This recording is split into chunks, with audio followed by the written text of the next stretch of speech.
Maknun, NPM 0441181123. Ini hasil wawancara saya bersama 5 narasumber yang berbeda.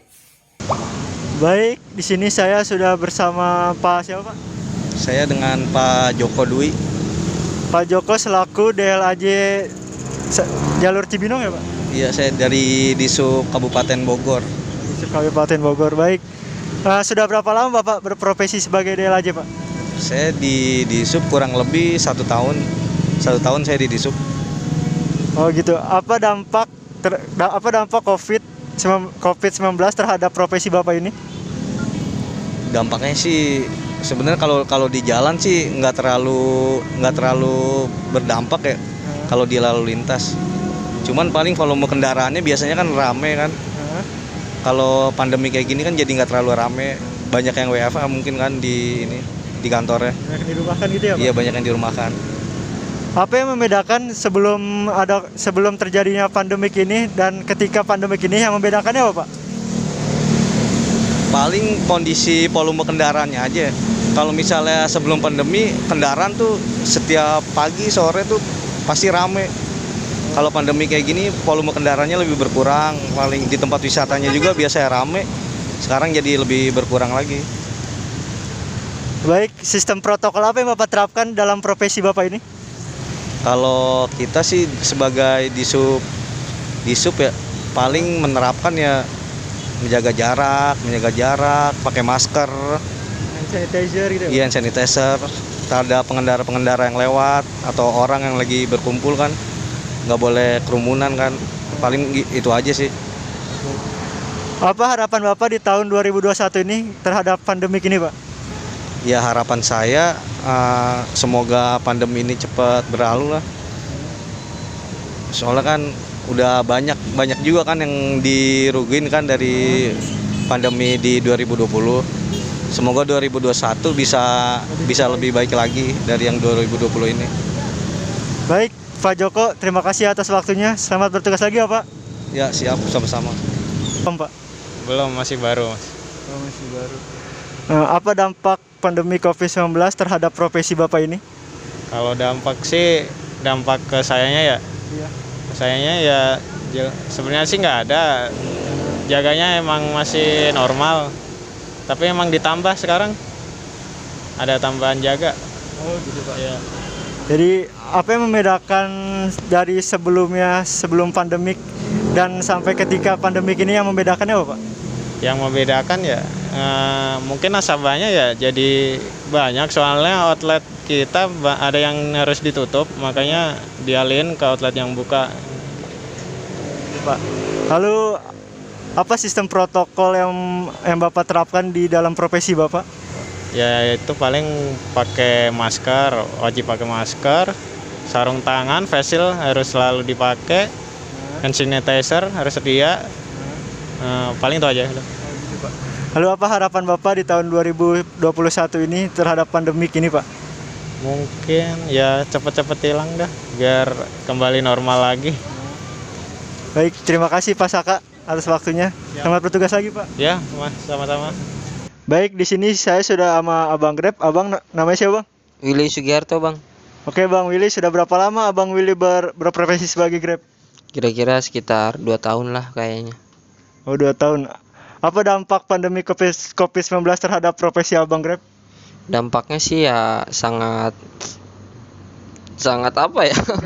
Sangat merugikan sih sebenarnya. Jadi yang biasanya saya dapat ya lumayan gitu kan, 400 500 jadi menurun sekarang jadi sehari 100, kadang nggak nyampe gitu kan.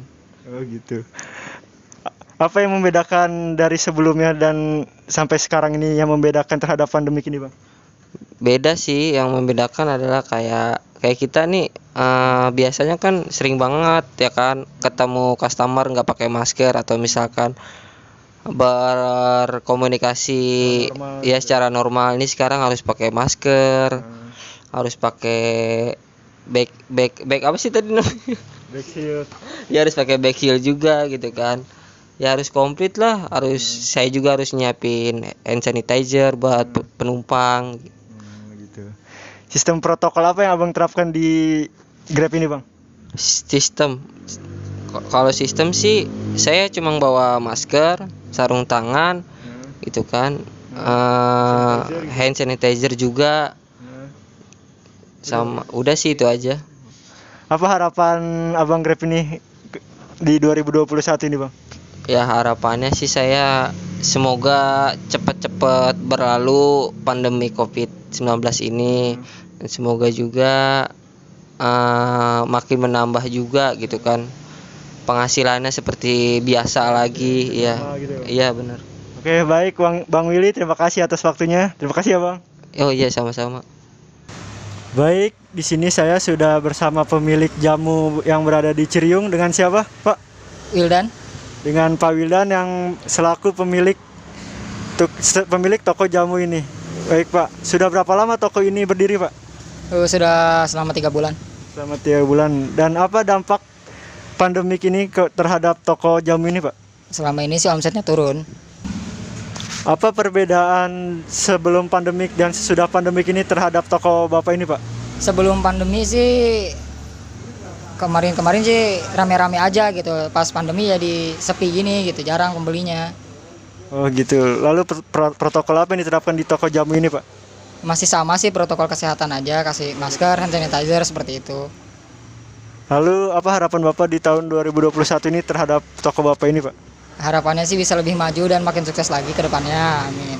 Amin. Baik, terima kasih, Pak. Selamat bertugas lagi, Pak. Ya, terima kasih sama-sama. Sedikit ingin melemparkan pertanyaan putar sekolah daring 2021 ini, Pak. Bagaimana persiapan sekolah menyambut kembali para murid di tahun ajaran 2021, Pak? Terima kasih.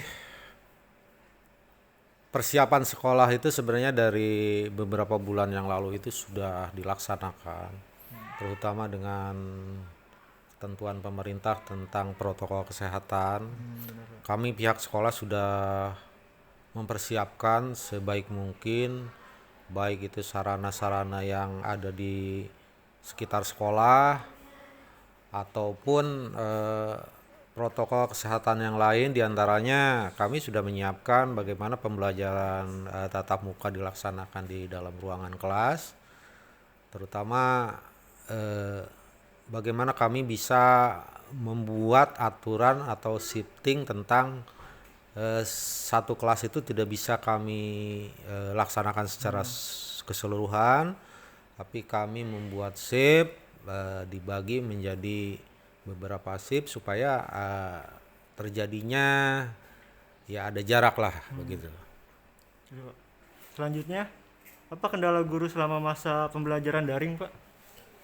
Kalau dikatakan kendala ini banyak sekali. Yang pertama adalah pasti kurikulum itu tidak akan tercapai dengan sempurna.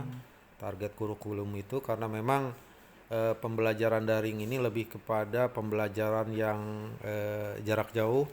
Yang kendala kami adalah bagaimana pihak sekolah itu agak susah mengontrol daripada keaktifan siswa-siswa kami untuk melakukan pembelajaran seperti itu.